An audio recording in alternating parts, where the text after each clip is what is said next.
É o seguinte, teve uma matéria aqui do Caio Guenini, é o seguinte, Palmeiras toma decisão por Gabriel Grando e proposta oficial pode chegar ao Grêmio em julho. Atualmente o arqueiro tem 25 anos de idade e é reserva no Imortal. Palmeiras de olho no mercado da bola. Parece que a Sociedade Esportiva Palmeiras já está querendo reforçar até as metas do clube com um novo goleiro. Está falando aqui do Gabriel, né?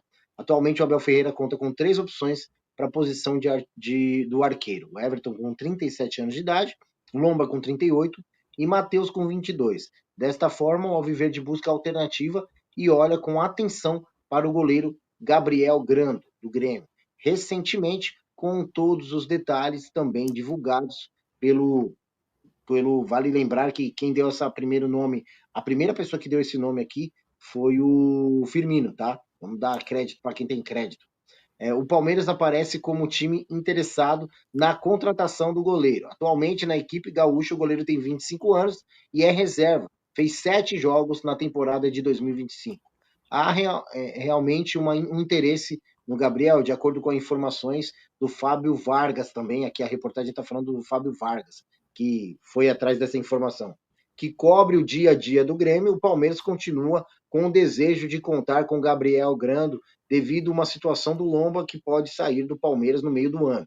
Portanto, ainda segundo o Fábio Vargas, existe uma possibilidade de que o Alviverde envie uma proposta oficial pelo Grando na janela de transferência de julho, que começa no dia 9 de julho.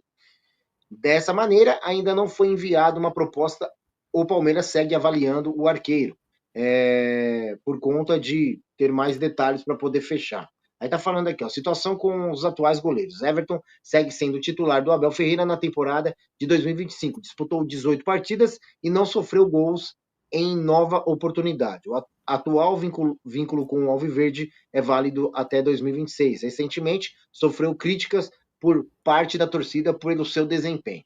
Por outro lado, Marcelo Lomba é o segundo goleiro do Palmeiras. Após 6 temporadas pelo Internacional, o arqueiro assinou o contrato com o clube paulista. Ao todo, conta com 24 confrontos disputados e 11 ocasiões terminou sem levar gols. E é isso. Nós temos 2 goleiros já veteranos, podemos colocar que os 2 já são veteranos, né, Thiago? E agora nós temos um que pode chegar com 25 anos de idade, porém é reserva do Grêmio. Aí dói, hein, Thiago? Cara, se ele fosse titular do Grêmio, eu estaria preocupado. Reserva, então, eu sinceramente não cogitaria. Como eu falei, ele chega pedindo bênção pro Everton e não é o que a gente precisa. Tem que chegar um cara já realmente pedindo passagem, né? Então, de repente, eu não sei se seria interessante pro Palmeiras pensar nisso daí. Teve um comentário que falou sobre o goleiro do Atlético Paranaense, o Mikael é o nome dele. Seria uma boa opção. É um bom jogador, é um jogador que é titular no seu time, então de repente poderia dar um calor ali no Everton, né? Ou a gente citou o Carlos Miguel, enfim, mas trazer um jogador reserva de um time que luta quase todo ano para não cair, não sei se ia fazer tanta diferença assim, porque foi o que aconteceu com o Lomba, né?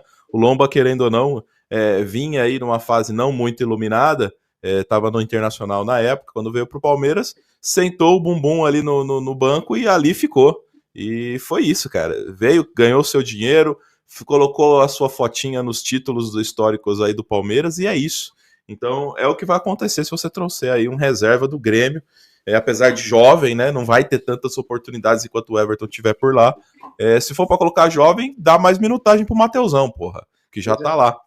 Agora trazer um cara aqui que não tem a tarimba, vamos dizer assim, um cara que vai tremer numa Libertadores, o cara que de repente não vai ter uma tarimba de uma fase eliminatória de Copa do Brasil.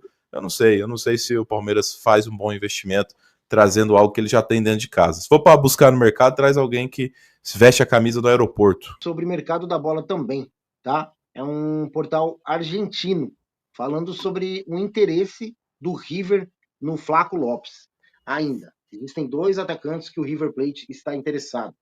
Dentro desses atacantes, vou ler a reportagem da forma como ela é.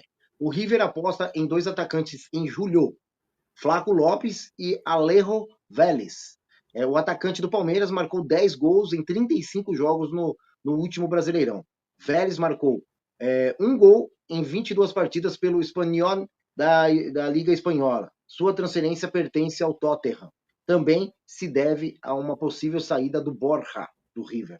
Então, é um jogador que provavelmente, se vier com uma bala, a Sociedade Esportiva Palmeiras pode ser que negocie, porque infelizmente o Abel Ferreira já falou algumas coisas, criticou muito o jogador e talvez ele não tenha mais espaço aí na Sociedade Esportiva Palmeiras. Pelo menos eu vejo o Abel Ferreira sempre muito incomodado com as participações que o Flaco Lopes exerce nas partidas, o Thiagão. O que você acha, cara? Que se realmente vier a proposta, ele sai? Ô, River, se levar agora é frete grátis, tá? Vai com Deus, Deus abençoe. Se quiser, eu levo no meu Pois é. Cada um dá dezão aqui, põe de gasolina, eu levo aí pra vocês. Tem problema não. Flaco Lopes já tá fazendo hora extra no Palmeiras, pelo amor de Deus. Só perde gol feito. Olha só o último jogo do Cerro. Claro que eu tô falando num tom de brincadeira, né, pessoal? Mas o tipo de bola que sobra pro Flaco Lopes não sobra pro Tigrinho. Eu fico puto com isso. E ele perde gol feito, cara. É um jogador que não engrenou, já tá no Palmeiras há um certo tempo, né? A paciência já passou. O próprio Abel, como você falou, já demonstra isso, né? Que não tem mais tanto lenha para queimar com o jogador. É um jogador que infelizmente não conseguiu, né, engrenar no Palmeiras. E assim como fez com o Borja, talvez o River Plate faça com o Flaco Lopes esse grandíssimo favor ao Palmeiras, levando o jogador aí embora, né? Volto a dizer, River, frete grátis. Pode levar que tá na paz. Vamos E, cara, nos dois canais? vamos, porra. Agora, fácil. Fácil. E de repente, Zé, até abre mais oportunidade pro Luigi, né? De repente o Luigi tem mais espaço no time principal. Se você de repente manda um desses, não vou dizer medalhões, mas desses jogadores mais experientes aí para outro time, você abre esse espaço pro Luigi, que vem pedindo passagem, né? Apesar de ele não ser o centroavante pirulitão, como é o Flaco Lopes, mas é um jogador da posição, então de repente você consegue dar mais minutagem e investir num jogador que tem talento, que é nossa cria, e fazer uma moeda também no Flaco Lopes, tentar recuperar um pouco do prejuízo que teve com a contratação do jogador, que não engrenou, né, Zé? Não engrenou, infelizmente. Ele não deu certo. Não sei se é a mão do Abel Ferreira para com o jogador, mas o que você falou realmente é muito real. Os gols que são desejados para ele ali, infelizmente, ele não consegue concluir, né? É basicamente empurrar para dentro, ele quer fazer algo a mais, muitas vezes, perdendo a oportunidade do gol. E parece que sobra, né? Ele tem faro, né? Ele tá no lugar certo, mas ele não consegue fazer o certo, que é o gol. Exato, é que nem dizia um amigo meu, eu jogo muito bem futebol, que atrapalha é a bola. É o caso do Flaco. Exatamente. E para mim, Thiago, só para a gente finalizar a live, aí você dá suas considerações finais, ou quiser falar algo sobre também, para mim, o que me impressiona muito é saber que se o Vitor Roque jogasse na posição do Flaco Lopes, talvez isso aconteceria o que você está falando. Ele teria essas oportunidades aí. O grande ponto é que o bife só tá caindo no prato do vegano, né? Tá caindo a bola pro cara que não sabe fazer. Então, o Tigrinho, o gol que ele fez, que infelizmente foi anulado, e mal anulado, quero deixar claro aqui, porque ficou ali um quiprocó danado para achar uma linha de impedimento do Vitor Roque. Cara, impedimento é impedimento. Os caras iam conseguir pegar o impedimento fácil. Quando você fica traçando muito, procurando muito, é porque você tá realmente procurando um motivo aí. Mas enfim, o gol que o Tigrinho fez em relação às oportunidades que o Flaco perdeu é outro nível de dificuldade, cara. Finalizou com uma perna que não é a boa, que é a esquerda, né? No caso, o Vitor Roque fez gol de esquerda.